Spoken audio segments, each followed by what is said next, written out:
कामरान खान, जरा हमारे नाज़रीन को थोड़ा सा आसान करके बताइए ये क्या डेवलपमेंट्स हुई हैं। सुप्रीम कोर्ट की तरफ से दोबारा वजाहत आई है और इलेक्शन कमीशन का आज का इजलास। इस वक्त ये बताइए सुप्रीम कोर्ट के फैसले पर अमल दरामद किस हद तक मुमकिन है?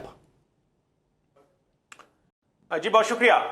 देखिए, इस सीक्वेंस को अगर आप मुख्तसरन ये देख लें, इस वक्त एक आईनी पैकेज है, आईनी तरामीम का पैकेज, जिसकी मंजूरी के लिए ये तमाम जो है वो इदारे जो हैं वो अपने अपने इजलास जो है वो बुला रहे हैं, फैसले सादर किए जा रहे हैं, मुशावरत हो रही है और मीटिंग्स हो रही है।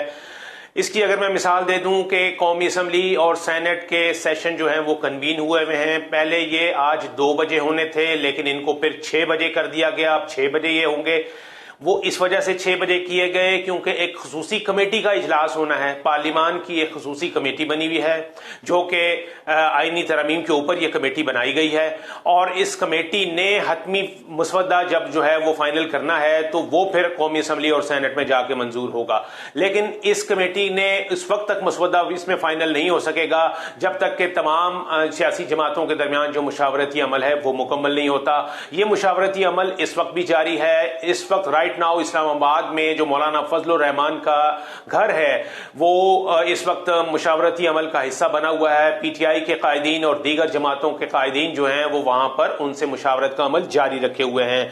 दूसरा फिर ये कि जो दूसरी तरफ इलेक्शन कमीशन जो है वहां पर भी एक इजलास हो रहा है जिसमें ये कहा इस बात पर ये कहा जा रहा है कि जो सुप्रीम कोर्ट ने 8 जुलाई का फैसला दिया था और उसके बाद 2 वजाहतें जारी की थी, उसमें यह कहा गया था कि ये जो मखसूस नशिस्तें 22 मखसूस नशिस्तें कौमी असम्बली की और इसी तरीके से जो सूबाई असम्बली की नशिस्तें हैं मखसूस, वो पीटीआई को बकदरे हिस्सा बकदरे जुसा वो उनको अलॉट की जाए। लेकिन इलेक्शन कमीशन ने इसके ऊपर अमल नहीं किया और इस दौरान पार्लियामेंट ने इलेक्शन एक्ट 2017 में तरमीम करके एक नया कानून बना लिया। इलेक्शन एक्ट में एक नया तरमीमी कानून आया जिसके मुताबिक ये नशिस्तें जो थी वो फिर पीटीआई को नहीं मिलनी थी, बल्कि ये फिर दूसरी दीगर इत्तेहादी जमात को मिल जानी है।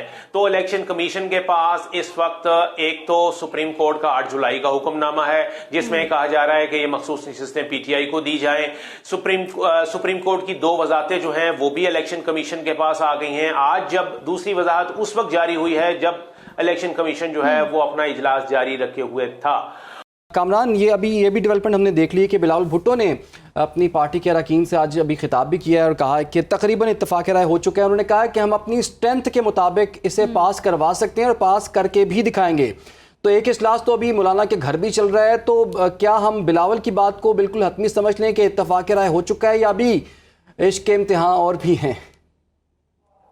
जी देखिए, बिलावल साहब ने 2 बातें की हैं। एक तो उन्होंने कहा था कि इस आईनी तरामीम के पैकेज के ऊपर इत्तफाक राय हो गया था तमाम जमातों का, और फिर वो ये कह रहे हैं कि इसके बाद जो है वो कुछ मुखालफाना जो चीज़ें आई हैं जिसकी वजह से फिर उनका मकसद ये था कि इसकी मजम्मत की जाती है। और फिर साथ ही उन्होंने ये भी कहा कि जी इसके ऊपर बहुत हद तक इत्तफाक राय हो गया है, लेकिन अभी हतमी बात उन्होंने भी नहीं की। और इस वक्त भी जैसा कि मैंने बताया कि इस वक्त इस्लामाबाद में मौलाना फजलुर रहमान की जो रिहाइश का है वो एक महवर बनी हुई है। गुज़िश्ता रात 3:30 बजे तक वहां पर मुशावरती अमल जो है वो चलता रहा और आपके वजीर आजम पाकिस्तान जो थे वो खुद रात को 3 बजे उन्होंने मौलाना फजलुर रहमान के घर विजिट किया था मुशावरती अमल का हिस्सा बनने के लिए। तो ये बहुत हैक्टिक एक्टिविटीज जो हैं वो चल रही हैं। ये तो हम जरूर कह सकते हैं कि ये आखिरी मराहिल में है, इसलिए कि जैसे कि बिलावल साहब ने कहा कि ये आपको खुशखबरी दे देता हूं कि ये वीकेंड जो है इस्लामाबाद में आखिरी वीकेंड होगा, यानी इस लिहाज से कि ये जो कुछ भी कोशिशें चल रही हैं और आईनी तरमीम को मंजूर कराने के लिए जितना भी ये मुशावरती अमल हो रहा है इसकी तरफ उनका इशारा था कि ये कंक्लूड होने जा रहा है और जो कल वीकेंड है उससे पहले ये चीजें होने जा रहा है।